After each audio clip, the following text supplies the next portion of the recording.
Para mim é uma grande satisfação, inclusive, ter na plateia professores, pais, mães, alunos da Rede Municipal do Recife.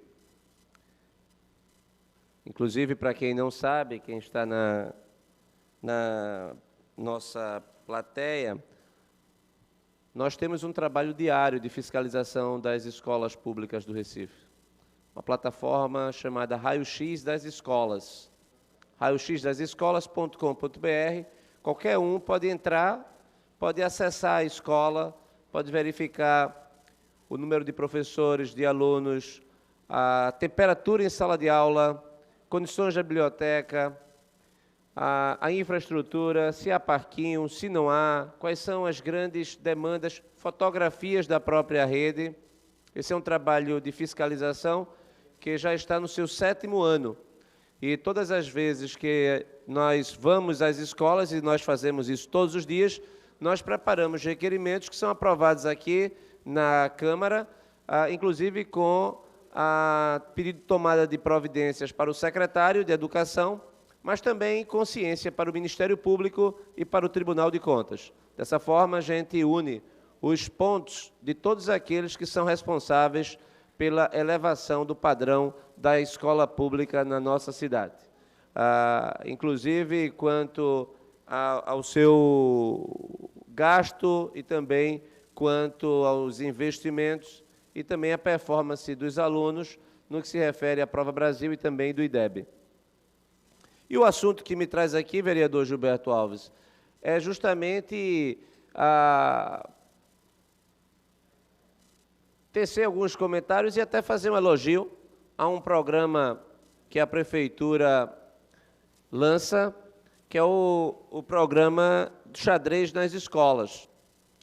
Geralmente, eu subo essa tribuna para fazer críticas ao que não funciona, mas também é importante a gente subir a tribuna para elogiar iniciativas que são importantes.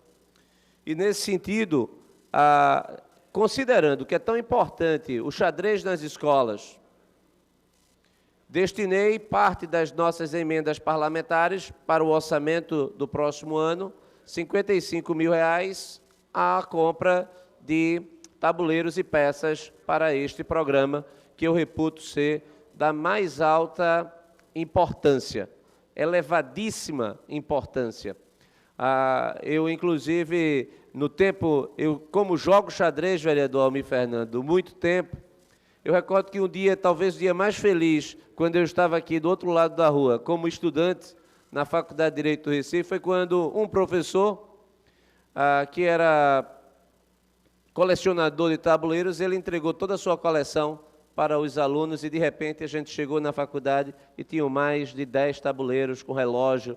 Foi um grande momento e todos ali que jogavam puderam praticar com maior intensidade essa atividade que é tão importante para a formação do intelecto, para fomentar a capacidade de abstração. Nós não sabemos como será o futuro. O que nós sabemos é que as profissões de hoje, a maior parte delas desaparecerão. E só trabalhará quem tiver condições plenas de abstração. Abstrair é o segredo para se tornar competitivo no mundo do porvir. Por isso que este programa de xadrez, ele é tão importante, na medida em que xadrez trabalha 100% do tempo com a capacidade de abstração.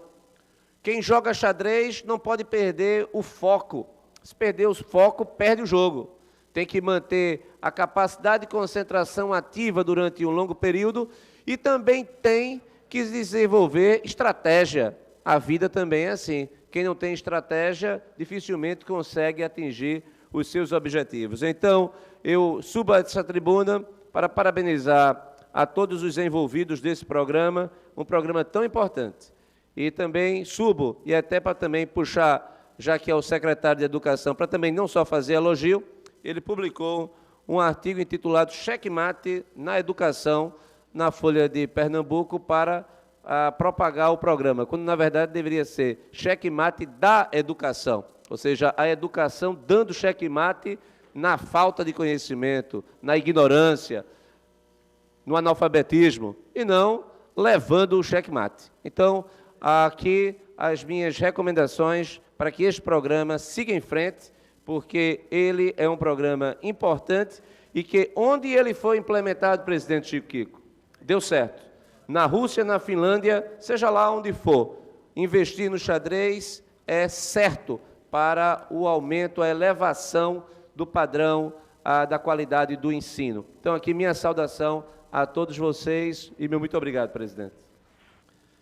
Amanhã nós teremos, mais uma vez, o Supremo Tribunal Federal se debruçando sobre um tema extremamente importante para o futuro do Brasil, para o combate à corrupção, para todos aqueles que prezam não apenas pela democracia, mas pela república, pela moralidade na vida pública. É até estranho que, novamente, o Supremo Tribunal Federal, ele, novamente, venha a avaliar, venha a examinar a prisão, a possibilidade de prisão após condenação em segunda instância. Em 1991, um fazendeiro chamado Omar Coelho Vitor, ele, armado, ele teve um desentendimento com um jovem de 25 anos, que aparentemente havia olhado para sua esposa, e ele deu 5 tiros no jovem. Isso em Minas Gerais. Em 2001, ele foi condenado pelo Tribunal do Júri, depois ele foi condenado no Tribunal de Justiça de Minas Gerais. Ele deu os 5 tiros em 91. A condenação 10 anos depois, em 2001. Recorreu ao STJ e também ao Supremo Tribunal Federal, para que não cumprisse a pena preso enquanto coubessem recursos. Recurso especial ao STJ, recurso extraordinário ao Supremo Tribunal Federal. Vereador Rodrigo Coutinho, em 2009, ou seja, 9 anos depois da sua condenação no Tribunal de Justiça, mas lembrando que os 5 tiros haviam sido dados em 1991.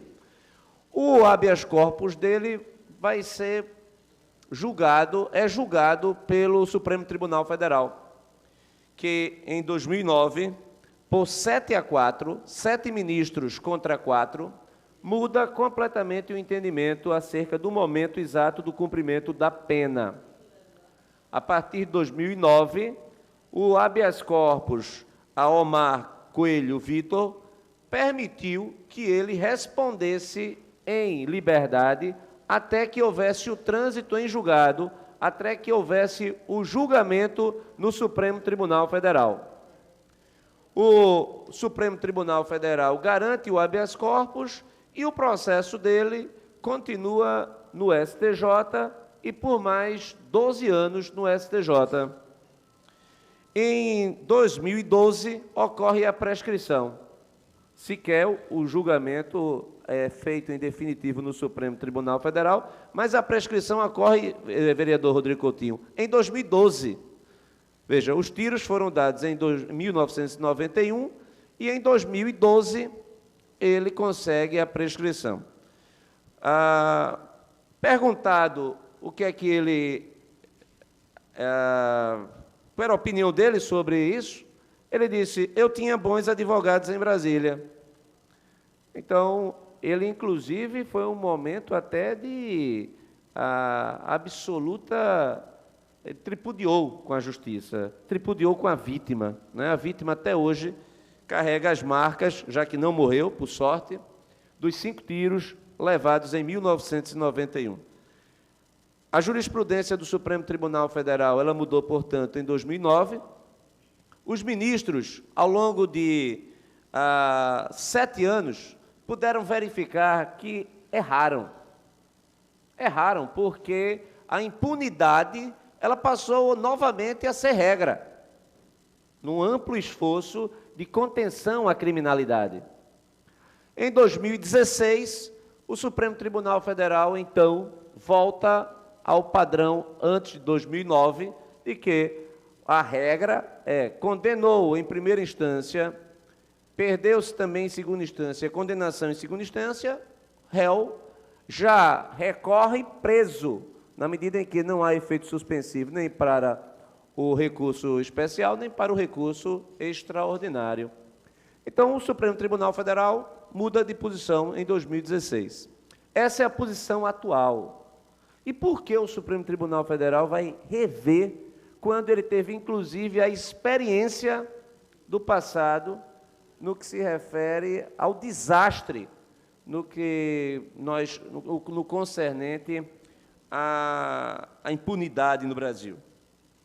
Bem, só há uma resposta. São os ataques que todos aqueles que foram atingidos indistintamente pela Operação Lava Jato, os ataques que estes estão fazendo ao legado da operação, a tudo que ela produziu. E, notadamente, aí há uma expectativa de todos aqueles que foram atingidos de que, se uma figura que está preso hoje, cumprindo pena em Curitiba, que é o ex-presidente Luiz Inácio Lula da Silva, ele for solto e ele puder, inclusive, aí concorrer nas próximas eleições, será uma ampla vitória. Uma vitória de todos aqueles, independentemente de partido, que foram todos aqueles que foram atingidos pela Operação Lava Jato. O Supremo Tribunal Federal, portanto, hoje, lamentavelmente, tem sido um elemento de instabilidade. Nesta tarde de hoje, no julgamento do Supremo Tribunal Federal, bate-boca entre o seu presidente, Dias Toffoli, e o ministro Luiz Roberto Barroso, que é um ministro absolutamente educado, que respeita a todos e que também sabe manter as suas posições com convicção e com altivez. Lamentavelmente, o que nós assistimos no Supremo Tribunal Federal é algo absolutamente preocupante. O Brasil precisa se preocupar de fato com o que está em curso.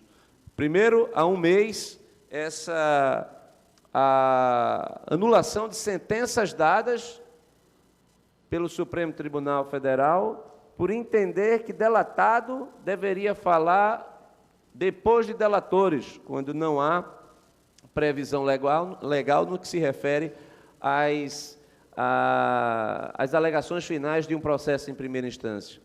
Corruptos estão sendo beneficiados por essa decisão, para descerem os processos e serão todos beneficiados com prescrição, provavelmente fazendo com que haja, no Brasil, um efeito semelhante ao ocorrido na Itália, quando da Operação Mãos Limpas.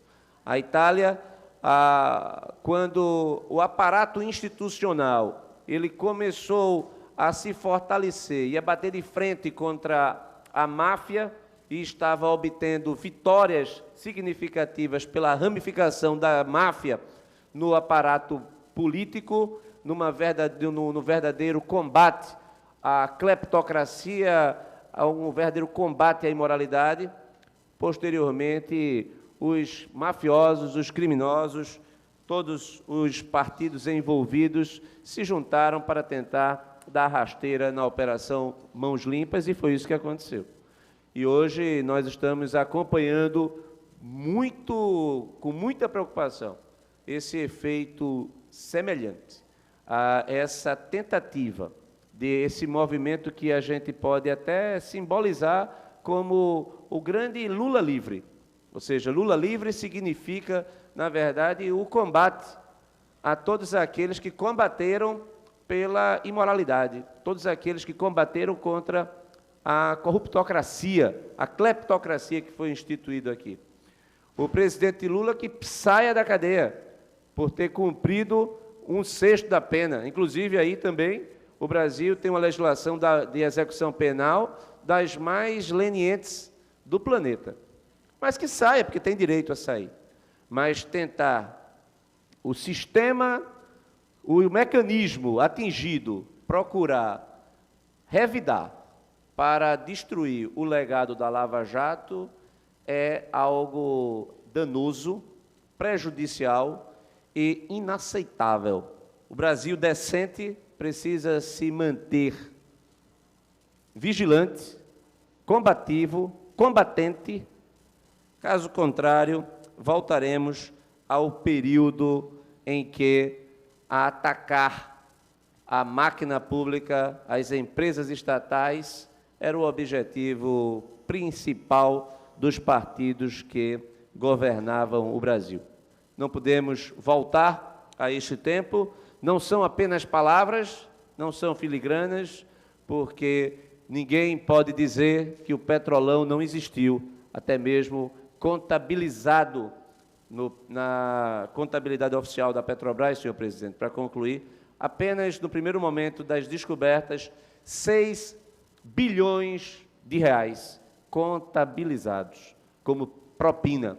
Além disso, o caso clássico dos gerentes, entre eles o Pedro Barusco, que somente um gerente da Petrobras fez um acordo de leniência para devolver 100 milhões de dólares aos cofres da Petrobras.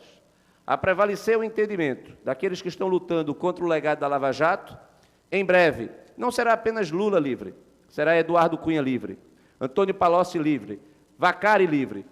Todos os criminosos que atentaram contra o Estado brasileiro, as suas principais estatais, os ministérios, estarão, como Delúbio Soares, lá atrás, havia previsto, rindo numa ampla festa e sendo o mensalão o motivo de todos estarem rindo, zombando do povo brasileiro. Muito obrigado, senhor presidente.